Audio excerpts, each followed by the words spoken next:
Oh, hello again. Yeah, I, Sam Valentino, private toon detective, am still concerned about the state of animation. There's so much bullplop in Hollywood currently, especially both the Walt Disney Company and Warner Brothers Discovery still suffering financial woes, and on their centennials, no less.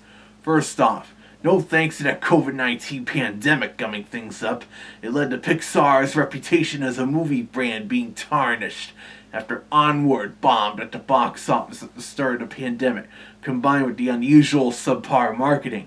Since many movie theaters are closed up, Disney chose to release their then new movies directly onto Disney Plus. The titles they had big hopes for, you had to pay a rental fee or something to watch, like a typical digital video on demand platform. This even happened with that live action Mulan remake, and it didn't end well. Yet the Pixar movies remained free to watch as they were released, even as cinemas began slowly opening up in 2021 and 22. The Pixar films remained on Disney Plus for some time then. 2022 is a bad example. Turning Red could have done really well in cinemas, but they made it a Disney Plus exclusive, free of charge. A few months later, they finally released their first theatrical movie in over 2 years, Lightyear, and it ended up becoming their third box office bomb, after Onward and The Good Dinosaur. The fact that it was very different from Buzz Lightyear and the Toy Story films alienated audiences, along with having a gay character. And now Elemental isn't doing so hot either.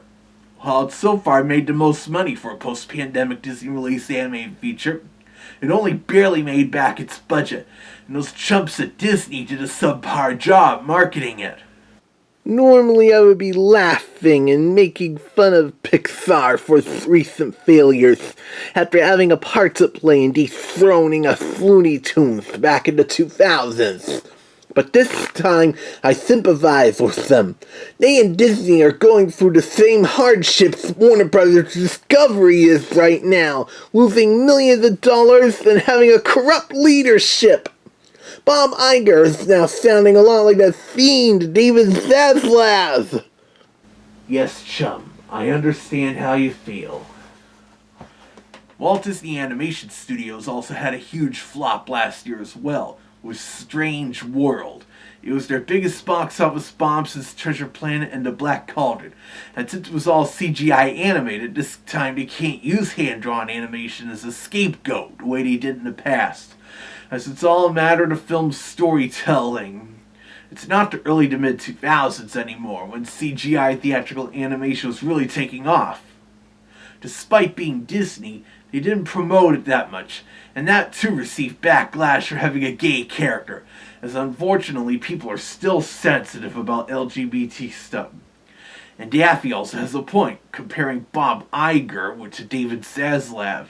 At the same time, Warner Bros. Discovery is also losing millions of dollars with their The Flash live-action superhero movie. And to make things worse, there's that Writers Guild of America strike going on. That's really halting production on a lot of things. Even Family Guy and American Dad have gone on hiatus until the strike ends. But that's not such a big deal, as those two shows have been going down the drain for several years now. And in another one of that high-binder David Zaslav's cost-cutting measures, the Cartoon Network Studios building has been shut down, which was home of said studio for 23 years. Cartoon Network Studios started out as an in-name unit of Hanna-Barbera in 1995, before becoming a full-fledged production arm within HB in 1997. The following year, Hanna-Barbera left the lot they've been on since the early 1960s and moved over to their new parent company's lot, Warner Brothers Animation. By that point, Termite Terrace was in the Sherman Oaks Galleria building, and they began the process of absorbing Hanna-Barbera into Warner Brothers Animation, a move finalized in 2001 with Bill Hanna's death.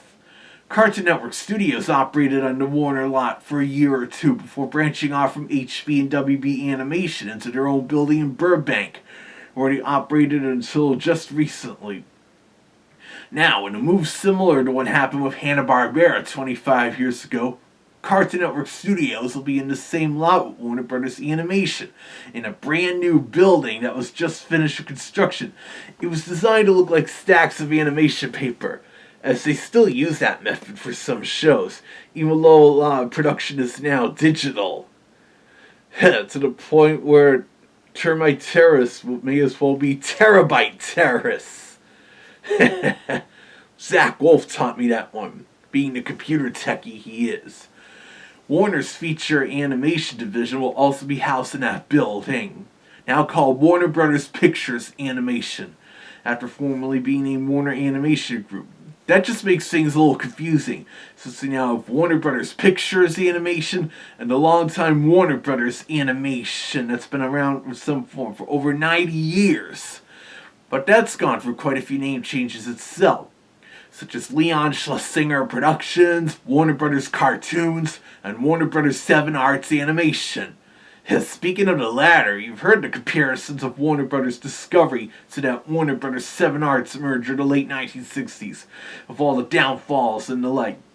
Heck, one of the new Looney Tunes Cartoons shorts released this past spring, Crumb and Get It, was a parody of the 1960s Warner Brothers cartoon shorts, and they even incorporated a recreation of the abstract logo sequences used on those cartoons, complete with reorchestrating that clunky version of the merry-go-round broke down that Palooka Bill Lava came up with. And look at how they ended that short.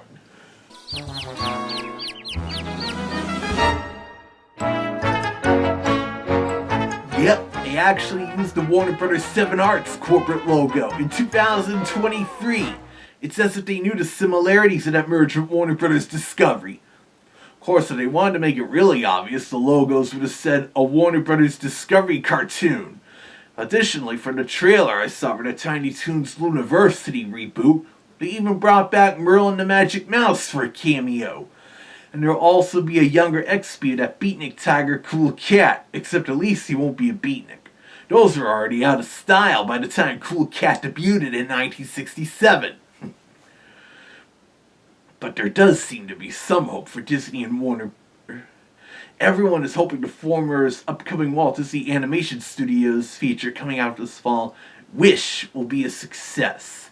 And it does look promising, with an actual villain with his own song, a neat art style, and even a loyal animal sidekick, a goat that shares my same surname, Valentino. And since it's for the company's centennial, they're making a big deal out of it. Similarly, Warner Brothers Discovery is hoping their Barbie movie coming out very soon will be a big hit. And believe me, they both really need a box office smash after all those financial losses. I know that Coyote vs. Acme is currently in the animation and post-production stages, which is good, because that one I'm looking forward to, since it stars my old friend Wile E. Coyote finally suing the Acme Corporation for damages. I've even speculated going undercover as Wile E and taking his place at the Warner lot to capture Steven Zaslav and the Acme chairman in the act. Oh well, I could dream. But yes, that Zaslav boob must have been spitting with Bob Iger on how to ruin these companies, and maybe to a lesser extent that mug Bob Chapek, as he also did some damage before quickly getting the bum's rush, leading his predecessor Iger to return to the throne. I wouldn't be surprised if the ghosts of Walt Disney haunts Iger at night for spun-coin people. As for that Zaslav chump, I don't know. Maybe the ghosts of the original four Warner tycoons?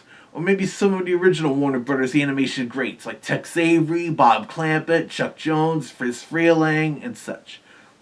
Whatever the case, I don't know if it's really something I could try and crack. I'm not sure if even the coppers are any match for Iger or Zaslav.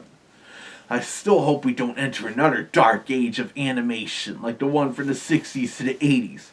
Though to be fair, not all the cartoons made during that time were bad. And Disney was struggling during that era as well after Walt died, as the Robin Hood YouTube poop Disney buys out Hanna-Barbera pokes fun at. And even with the Disney Renaissance and their successful TV shows in the 90s, the theme park division was struggling somewhat during that time, thanks to the initial failure of Euro Disneyland. And I mentioned that Warner Brothers Animation went through a second dark age in the 2000s, as Daffy had already pointed out. Also, even the Scooby-Doo franchise, one of Warner Bros.' biggest cash cows, is currently in a jam. As tax write-offs, they canceled the Scoob Holiday Haunt special, a direct-to-video anime movie that the Hex Girls were to appear in, and even the preschool-oriented series Scooby-Doo and the Mystery Pups got the axe. And all you have right now is that Velma series for adults, far off track from the usual Scooby fare made for family audiences.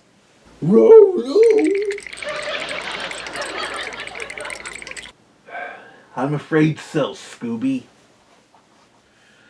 They also claim they canceled the direct-to-video movie Scooby-Doo and Crypto 2 as another tax write-off. Yet the movie got fully produced and completed, and someone managed to leak it out. So right now it's only making rounds in the bootleg market. Being a private toon detective does involve a few rounds in there as well, but I'm not going into further details. I also don't blame the writers' strike and how the Screen Actors Guild are now joining them to support them. I'm not too crazy about the idea for AI writing. Can you imagine how it'd sound? The writing done by artificial intelligence computers being too weird, semi-robotic it'd be sounding. And AI animation and art isn't perfect either. Actual living beings, human and toon, will always be much better artists than those boob computers. Well, I guess that's enough ranting for now. Sometimes it seems better to do these vlogs than it is for me to dip the bill with some toon liquor. But even so, I don't drink that much, as I already mentioned, and I certainly don't need a drink right now, since this vlog seemed to help me out. As always, stay tuned to this YouTube channel to see whatever me or my pal Zach Wolf or our fellow toons do next.